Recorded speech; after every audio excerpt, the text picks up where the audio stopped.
¿De qué se ríe, señor? ¿De qué se ríe? Hola, hola, hola. Ay, me río porque estoy cansado. Me refiero a low battery. Este cuerpito pasó por mucho, poco tiempo. Pero acá está. Maxito is in the air. Con cansancio también se puede. A veces el cansancio puede derivar en un insulto, un fastidio, un enojo, una lastimadura como tengo en mi dedo, que me estoy viendo. De que me hice la lastimadura por estar cansado, distraído y me apachurré el dedo. O se puede elegir reírse. Por ejemplo, ¿por qué no? Cuando se hace un trabajito para adentro, es hermoso poder decidir conscientemente cómo te querés sentir ante las situaciones. En la medida de lo posible, esa elección se va ejercitando hasta que cada vez abarca más y más instancias de la vida. ¿Sí? Poder elegir cómo responder y no cómo reaccionar. Hermoso. Conciencia por sobre inconsciencia. Maxito Sindier,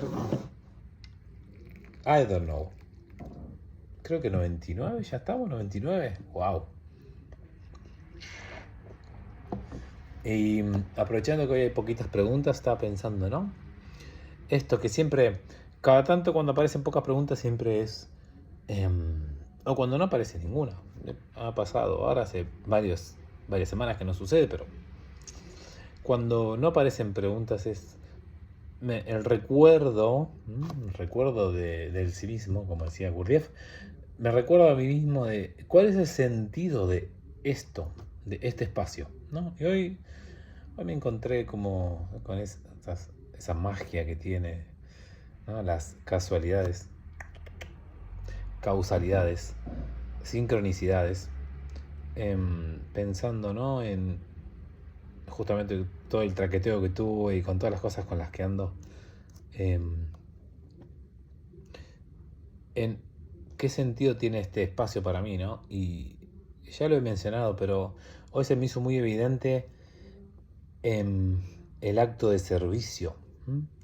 Y recordé esta hermosa palabrita que sánscrita que se usa en el camino espiritual, que es Seva. S-A-B corta A. S-E. Está cansado, Maxita. B corta A.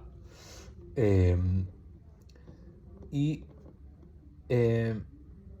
la palabra significa es acto de servicio y es una acción inegoísta ofrecida en relación a la palabra ofrenda, ¿no? Entregada como ofrenda hacia la totalidad, hacia Dios, hacia los otros seres. Y porque a veces uno pierde perspectiva, ¿no? Yo que convivo conmigo, tarea agradable y divertida en este punto de mi vida, que en otro momento ha sido más desafiante, pero en este momento es agradable y divertido. Yo que convivo conmigo, les decía, pierdo de vista un poco. Es difícil tener perspectiva de algunas cosas. Por ejemplo, en la acumulación de experiencia y conocimiento y, ¿no? Que he ido acumulando yo, como todos los demás seres han ido acumulando su cuota de experiencia y de conocimiento. Y a veces cuando me encuentro, como hoy, con estas preguntas, con algunas preguntas, aparece esta idea de esta caída de ficha, ¿viste? Que te das cuenta de decir, che, qué bueno, ¿no? O sea, un psicólogo, ¿no? Que aparte le tirás una pregunta de entrenamiento, le tirás una pregunta de nutrición, le tirás una pregunta de proceso espiritual, o de alguna otra cosa, como ha pasado, recetas, música, qué sé yo, bueno, cosas, y te puede responder desde su lugar, obviamente, limitado, eh, pero te puede dar una respuesta, ¿no? Y pensaba en esta posibilidad de, ¿no? de Seba, el acto de servicio. Eh, Qué hermoso sería si todos pudiéramos cotidianamente o una vez por semana al menos, como Maxiti Sindier, ofrendar una acción o dar algo, abrirse a los otros, a la gente, al mundo, a la totalidad, a los animalitos, a lo que sea, desde este lugar de una acción inegoísta. Imagínate si, no sé, los médicos lo hicieran, si los técnicos lo hicieran, los almaceneros lo hicieran, las amas de casa lo hicieran, el señor que barre la vereda lo hiciera, los ingenieros lo hicieran, si todo el mundo hiciera un ratito del día, dedicar una acción que parece chiquita, ¿sí? Pero a veces veo cómo rueda estos videitos, los efectos de estos videitos, y me doy cuenta que no es algo pequeño, que obviamente en comparación a la totalidad siempre es algo pequeño, pero que no es algo tan pequeño como parece. ¿Mm? No es algo de uno a uno, como me pasa a mí tal vez en un consultorio, que tampoco es verdad. Cuando yo trabajo uno a uno es lo que sucede en el vínculo entre el paciente y el terapeuta, luego eso rueda a partir del paciente en toda su red y también en el terapeuta mismo en toda su propia red. Entonces, acá por semana se responden 5 preguntas. O sea, quiere decir que hay 5 personas involucradas como mínimo y luego están todas aquellas personas que tal vez no participaron con una pregunta, pero que luego miran los videitos y tal vez se quedan con algo de eso. O sea que una pequeña acción se multiplica. Imagínense si todos hiciéramos una pequeña acción de ofrenda a la totalidad, a los otros seres, como, imagínense una acción al día, qué transformador que podría ser eso para el mundo, ¿sí? Sería absolutamente maravilloso. Bueno, es como hablar está muy bien y pensar está hermoso y programar y proyectar también es fantástico, pero nada de todo eso es transformador. Lo realmente transformador es la acción. Entonces, poder actuar, y eso es lo que estoy haciendo en este lugar, actuando conforme a esta idea que a veces le pongo un poco más de mente o de pensamiento, de estructura, y a veces la dejo salir más libremente. Creo que se viene la versión barbada de Maxito. Está empezando esa época del año donde me empieza a dar pachorra afeitarme, así que seguramente vendrá Atahualpa Yupanqui. Ok. El tipo te salta de un tema a otro sin ninguna aparente conexión. Aparente, nunca se sabe. Vamos a empezar con la primera pregunta del día de hoy. Dice: hola Maxi, buenas tardes. Buenas tardes. ¿Cómo estáis? ¿Cómo va? Muy bien. Como creo que se puede apreciar, aparte de cansado. Amigo, te quería comentar que el año que viene voy a estudiar psicología en la UNLP, Universidad Nacional de La Plata. Y bueno, sé que vos estudiaste esa misma carrera. Y quería preguntarte cómo me recomendarías prepararme. En el sentido de cuáles fueron las materias más complejas o cómo fue la experiencia en la facultad. Este año solo estoy trabajando y bueno, tengo algunos huecos para invertir el tiempo y prepararme. Así que nada, quisiera escuchar qué me dirías si no te molesta, obviamente. Claro que no me molesta para nada. No sé si en algún momento lo conté, bueno, no lo recuerdo. Pero eh, esta de la idea de prepararse está bueno, ¿sí? Tal vez no sea el indicado para responder. Porque primero yo empecé a estudiar psicología ya bastante grande, tenía 26 años. Cuando terminé la secundaria me metí como entrenador y trabajé como entrenador hasta los 26 años. Con la idea, yo salí de la secundaria pensando que era un muy mal alumno, terrible, que no sabía estudiar, que no era para mí, leer, etc. Y cuando terminé la secundaria vivía leyendo, básicamente. Cosas que me interesaban a mí. Obviamente que dentro de esas cosas que me interesaban a mí estaban la psicología. No cualquier tipo de psicología, yo ingresé a la psicología gracias, ya le contesto, a Jorge Bucay, que en ese momento tenía un montón de libros denominados de autoayuda, como lo quieran llamar, y tenía un programa en la tele. Entonces yo empecé leyendo eso y el caminito que eso me fue abriendo a la Gestalt, a otras corrientes de la psicología. Pero arranqué por ahí. Carl Roger, el enfoque centrado en las personas, como bastante distinto eh, a la propuesta que luego me iba a encontrar en la facultad. Entonces, cualquier cosa que yo hubiese hecho desde mi idea de estar preparándome para la facultad no iba a servir. Porque ya te digo, tenía una idea, una impresión, un prejuicio de que yo era un mal alumno, de que no servía para estudiar. Y encima si creía que lo que estaba haciendo me iba a preparar para la facultad, estaba totalmente errado porque en la facultad vi totalmente algo muy distinto de lo que yo estaba, en lo que estaba invirtiendo mi tiempo. Pero algo que seguramente me sirvió fue el ejercicio de sentarme, conectar con un libro, con una lectura, dedicar tiempo a entender, eh, habituarme o ejercitarme en quedarme con las palabras, porque yo qué hacía, leía y hacía lo mismo que ahora, y luego compartía lo que iba aprendiendo. Y ese fue un modo que me resultó para mí de interiorizar el conocimiento.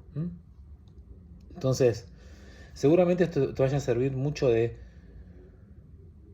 em, del tema que hoy te interese, el que sea.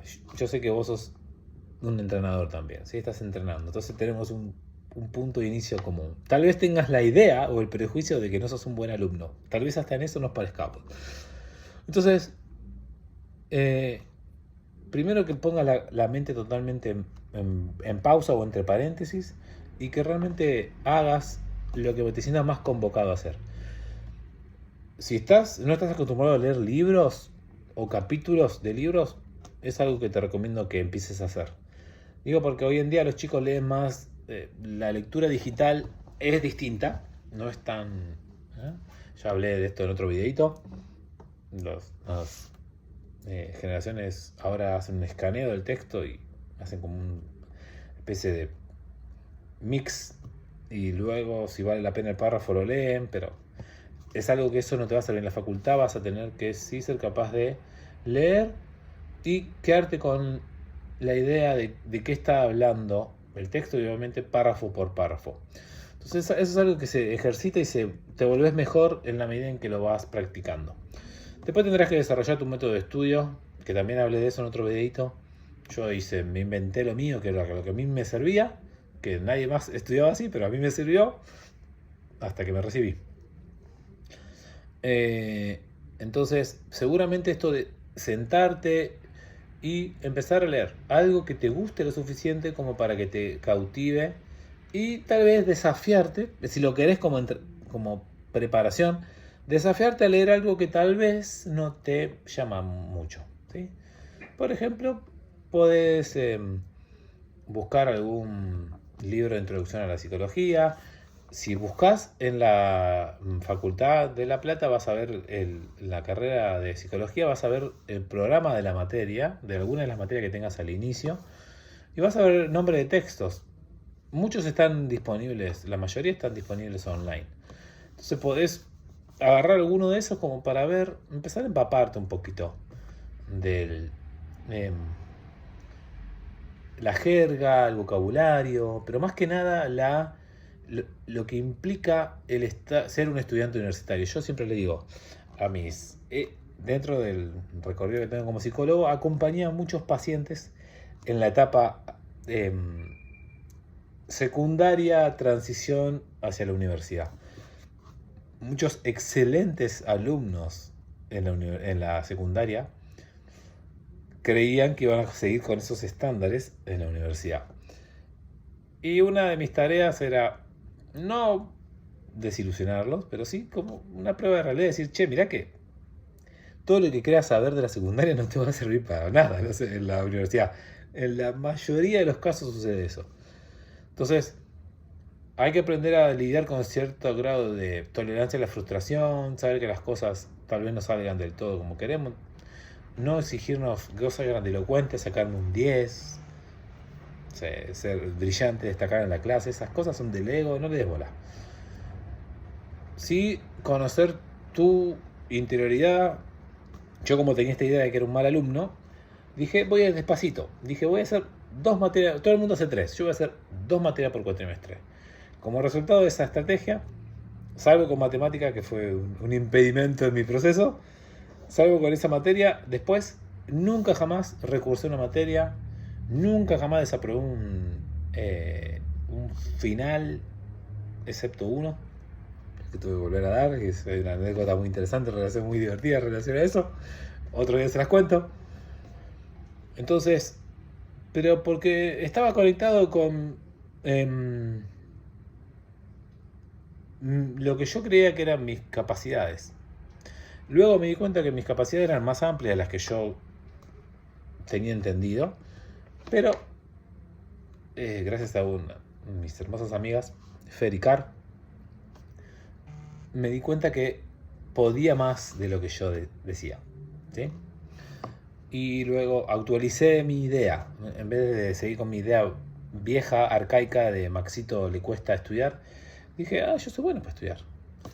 Yo sé que soy bueno para estudiar. Hoy leo algo a Tuc. Si me interesa, uff. Y si no me interesa, soy bueno para aprender y aprobar exámenes y luego olvidar. Por ejemplo, pedagogía. No importa. Otro día les cuento. Entonces, ¿qué te va a servir? Disciplinarte seguramente a leer 1, 2, 3 horas por día. Eso lo vas a necesitar un montón. Comprensión lectora, fundamental. Leer algo y entender. Si no tenés el hábito de leer, tu atención se va a ir muchas veces del texto. Volvé las veces necesarias hasta que la mente se discipline a eso, a leer, ¿sí? Y después quédate tranquilo que la misma carrera te va a ir gradualmente preparando para los siguientes pasos, ¿sí? Entonces no vas a entrar de golpe en algo extremadamente difícil. Hay como una gradualidad planificada en las carreras, eso es bien pedagógico, que va a estar ahí presente y te va a acompañar. Entonces, si tu intención es laburar y estudiar como tuve que hacer yo en su momento y como tantos estudiantes tienen que hacer, se puede tranquilamente. Lo único que vas a tener que hacer es tener mucha conciencia acerca de tu capacidad y lo que implica para ti, ¿sí? La diferencia entre la disposición, la energía, tus recursos y las responsabilidades que asumís. Y después, como vos también te vas a estar descubriendo, tomalo como un proceso también de descubrimiento de ti mismo, bueno, a ver cómo soy yo en esta faceta de estudiante, universitario, a ver cómo me encuentro. Puedo hacer 2 materias, puedo hacer 3, puedo hacer una. En algún momento puedo hacer 5, qué sé yo. Puedo rendir finales libres. Ya todo eso lo vas a ir descubriendo sobre la marcha. No te apresures a saber, ¿sí? Antes de tiempo. Cualquier cosita sabes que me puedes repreguntar la próxima. Lo mejor para ti. Me enorgullece mucho saber que he sido de alguna influencia para que hoy elijas la carrera que elegís. La otra pregunta es, Max, me diagnosticaron con colesterol alto, ¿qué puedo hacer? Bueno, tengo solo 10 minutos para no pasarme de los 30 habituales, así que voy a tratar de ser lo más conciso posible, sin ser demasiado nerd, porque acá me toca un poco el costado nerd. Primero, lo primero que hay que saber es que el colesterol alto es un factor de riesgo cardiovascular. Importante, uno de los más importantes. Digo esto porque hoy en día hay muchos influencers y hay mucha gente creyendo que el colesterol no importa.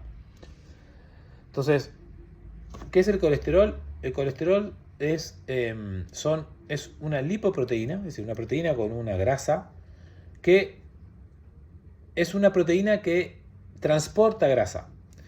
Como ustedes saben, la grasa y el líquido, el agua, no se juntan. Entonces, la grasa no puede flotar libremente en la sangre, que es un medio acuoso. Entonces, el cuerpo, para transportar la grasa, se tiene que valer de una proteína, que es como si fuera una bolsita. Adentro de esa proteína hay metida ahí grasa, ¿sí? Esa lipoproteína es lo que se conoce como colesterol, ¿sí? Hay dos tipos de colesterol: el que se llama bueno, de baja densidad, de alta densidad, HDL, y el que se llama malo, con comillas, que es el de baja densidad, LDL. Para todo esto hay valores, en cualquier análisis de sangre vos vas a ver valores de referencia, tienen que estar dentro de cierto margen. El colesterol que es peligroso para la salud es el que se llama malo, con comillas. ¿Por qué? ¿Qué es lo malo del colesterol? Lo que hace el colesterol es transportar grasa, como ya dijimos, ¿sí? Entonces, la idea es que se transporte grasa de un lugar del cuerpo a otro. Generalmente se transporta a los rollos, ¿sí? O sea, cuando hay lugar disponible en los rollos, en las células grasas, el cuerpo almacena la grasa ahí. Pero a veces, cuando esa reserva tan saturada, el cuerpo puede empezar a guardar la grasa en otros lugares, que es más peligroso para la salud. Por ejemplo, en los órganos, que puede desarrollar un síndrome metabólico. No importa, no me meto ahí porque eso sería por las ramas. Entonces, el cuerpo transporta el colesterol, transporta la grasa con el colesterol. El colesterol se llama malo, el de baja densidad, LDL. No es una única partícula, es una familia de partículas. Hay distintos tamaños de colesterol malo. Entonces, cuando vos ves en los valores del análisis que te piden, lo que te piden es el número colesterol barra C, vas a ver, ¿sí? Que es la cantidad de colesterol malo. Pero ¿cuál es el problema? Que no todas las partículas de colesterol tienen el mismo riesgo coronario. Mientras más chiquitas son las partículas de colesterol, más riesgo coronario tienen. Para que se den una idea, nosotros tenemos arterias por donde circula la sangre que transporta el colesterol, y las partículas que son más pequeñas tienen más chances de chocar contra alguna pared de la arteria y depositar la grasa que tiene el colesterol ahí adentro, ¿sí? Entonces, ¿qué empieza a pasar? Si el colesterol se empieza a acumular en la pared de la arteria, la pared de la arteria empieza a afinarse. Y eso es lo que hace que en algún momento pueda venir un coágulo de sangre y se traba acá. Y eso es lo que se conoce como infarto, ¿sí? Entonces, hoy en día hay una medida mucho más eficiente del colesterol, que es ApoB, se llama ApoB, que lamentablemente los médicos todavía no lo piden, los cardiólogos no lo piden, salvo en algunos casos muy especiales. Pero sería un indicador mucho más directo del riesgo coronario de una persona. Porque, como les decía, no todas las partículas de colesterol malo son igualmente peligrosas. Entonces, ¿cómo lo bajás? Probablemente hay pautas que vos podés intentar bajarlo por cambios en tu estilo de vida o por medicación. Lo que la mayoría de la gente hace es medicación. Pero como toda medicación tiene efectos secundarios, está bueno manejar otras opciones. Entonces, vos tenés que entender que el colesterol tiene la cantidad de colesterol que tenemos depende de dos factores: la producción de colesterol y la limpieza del colesterol. ¿Sí? El cuerpo produce la mayor cantidad de colesterol que circula en la sangre. El colesterol, vos sabés que hay alimentos que tienen colesterol, entonces que vos los comés y que de alguna medida aportan algo de colesterol, pero la mayor cantidad de colesterol que hay en el organismo humano es creada por el mismo organismo. ¿Por qué? Porque el colesterol es fundamental para la vida. Un montón de células necesitan colesterol. Entonces, el cuerpo produce colesterol. Si hay un aumento en la producción de colesterol, entonces va a haber mucho colesterol circulando, que va a hacer que el riesgo coronario aumente. ¿Qué es lo que hace que aumente la producción de colesterol? Lo que más aumenta la producción de colesterol es las grasas saturadas, ¿sí? Es decir, las grasas que a temperatura ambiente son duras. La manteca, la grasa de la carne, la grasa de los productos lácteos, la grasa animal. La grasa animal, excepto la grasa de los pescados, que esa no es saturada, y dentro de los vegetales, la grasa del aceite de coco, ¿sí? No voy a entrar en detalle en eso, pero entonces si vos consumís este tipo de grasas, tu cuerpo puede aumentar la producción de colesterol. Obviamente que si esto lo sube, hay que bajar el consumo de grasas saturadas. Hay que empezar a consumir productos menos grasosos, y si querés seguir consumiendo hay que bajar el consumo de grasa saturada. Por ejemplo, eligiendo cortes de carne más magros, que tengan menos grasa. Entonces, una de las formas es bajando la producción de colesterol. La otra es viendo qué pasa con la capacidad del cuerpo de eliminar el exceso de colesterol. Es lo que se llama colesterol clearance en inglés, ¿sí? Entonces, la limpieza del colesterol, el cuerpo puede expulsar el exceso de colesterol. En el hígado lo hace eso. El hígado tiene como unos receptores, unas bolsitas, ¿sí? Que están ahí atajando el exceso de colesterol. Pero cuando vos consumís grasas saturadas, ese número de bolsitas disminuye. Entonces la capacidad de limpiar el colesterol disminuye. Entonces por un lado tenés aumento en la producción y disminución en la capacidad de limpieza. Mal escenario. En cambio, si vos consumís grasas poliinsaturadas o monoinsaturadas, es decir, las de origen vegetal, excepto, como dije ya antes, el coco, si consumís nueces, semillas, aceites vegetales, principalmente de oliva, palta, por ejemplo, todo ese tipo de grasas sanas, el pescado, la grasa del pescado también, pescado grasoso como la caballa, la sardina, el atún, el salmón, en vez de disminuir la cantidad de bolsitas, aumenta la cantidad de bolsitas del hígado que limpian el colesterol. Entonces el cuerpo puede desechar más cantidad de colesterol. Entonces, la mayor parte del colesterol que ingerimos en la dieta, la mayoría de los seres humanos no aumenta su cantidad de colesterol interno. Hay alguna modificación genética que hace que sí, más o menos un 20-30% de la población sí, si come colesterol, aumenta el colesterol, pero la mayoría de los seres humanos no.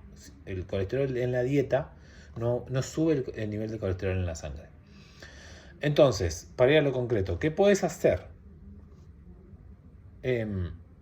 Reducir la cantidad de grasas saturadas, grasas animales, especialmente reemplazándolas por grasas poliinsaturadas, nueces, frutos secos, semillas, aceites vegetales, principalmente de oliva.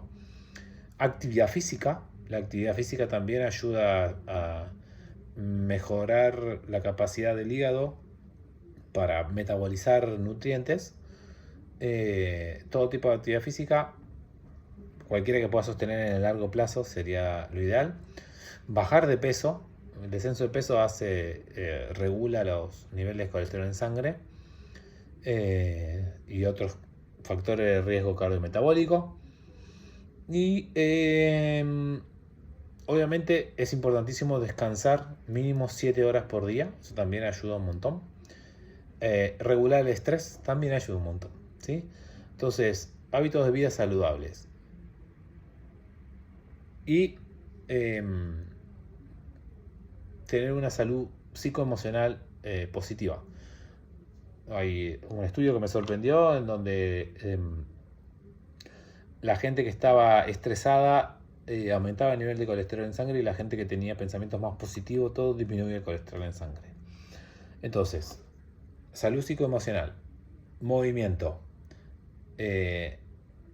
dieta adecuada que implica menos grasas saturadas, menos grasas animales, mayor cantidad de grasas vegetales, bajar de peso en el caso de que estés excedido de peso, actividad física y fibra. Fibra es un tipo de sustancia que se encuentra en los hidratos de carbono, en las verduras y las frutas, ¿sí? Todo esto combinado va a hacer que, y dejar de consumir colesterol en la dieta, que el colesterol en la dieta está en productos animales. Todos los vegetales, ningún vegetal tiene colesterol, el colesterol solo está en los productos animales. Entonces, básicamente, reducir el consumo de productos animales, no hace falta eliminarlos. Si vas a consumir, elegir los cortes más magros, consumir mayor cantidad de frutos secos, semillas, palta, grasas saludables como aceites, actividad física, descanso adecuado, más fibra en la dieta, vegetales y fruta, más actividad física y salud psicoemocional. Con esas cositas seguramente estás haciendo desde lo conductual, desde lo conductual y desde los hábitos, todo lo que mejor, lo que más podés hacer. Si todo esto no es suficiente, seguramente te van a medicar con estatinas, se llama. La familia de medicaciones, de medicamentos se llama estatinas, que bajan el colesterol y ya se sabe que son súper efectivas. Pero si lo puedes hacer mediante hábitos, cambios en los hábitos, y estás dispuesto a hacerlo, no vas a tener ningún problema, ¿sí? Hay que comprometerse con eso. Bueno, me quedé sin tiempo. Me pasé un poquito. Gracias a los que participan con las preguntas. Va a seguir, mi semana sigue así. Esta semanita es muy cargada. Deseo de todo corazón que tengas una hermosa, consciente y bendecida noche. Que tengas una hermosa, consciente y bendecida vida. Siempre. Bendiciones.